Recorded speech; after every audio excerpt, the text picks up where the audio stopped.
Your local bank is counting on your loyalty to overcharge you by thousands of dollars on your next home loan.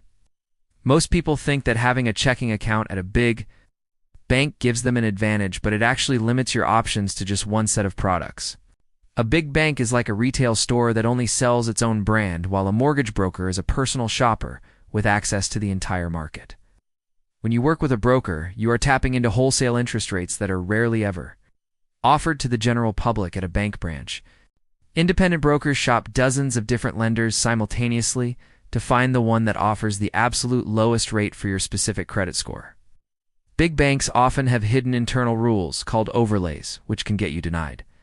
For a loan that a wholesale lender would approve in minutes, you should never let a giant corporation dictate your financial future. When you can make 50 different lenders compete for your business instead, by switching from a retail bank to an independent broker, you could easily save over $10,000 in interest and fees over the life of your loan.